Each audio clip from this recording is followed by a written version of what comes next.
वालेकुम। आज मैं आपको बहुत ही इजी तरीके से कॉफ़ी बनाना सिखाऊंगी। उसके लिए 2 चम्मच कॉफ़ी के लिए 4 चम्मच चीनी ऐड करेंगे। जितने चम्मच कॉफ़ी लेंगे उसकी डबल क्वांटिटी शुगर ऐड करेंगे।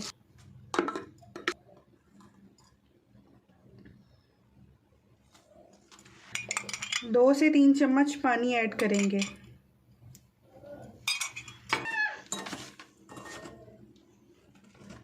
अब इसको बीट करेंगे।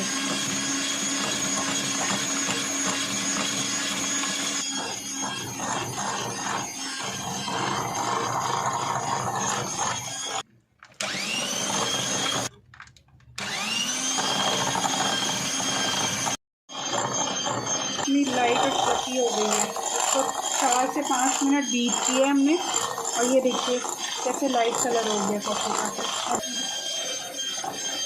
ये देखिए 2 चम्मच कॉफ़ी को मैंने बीट किया है। ये तकरीबन 6 कप की कॉफ़ी तैयार हो गई है। 5 to 6 मिनट्स इसको मैंने बीट किया था। 1 चम्मच कॉफ़ी का डालेंगे। इसको थोड़ा इस तरह से साइड पे थोड़ा फैला देंगे, कप के साइड पे लगा के। अब इसमें दूध पोर करेंगे।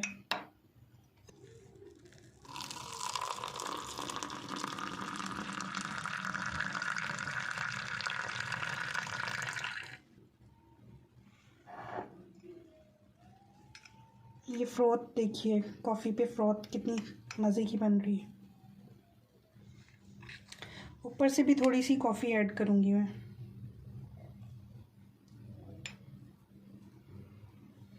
मज़ेदार कॉफ़ी रेडी है।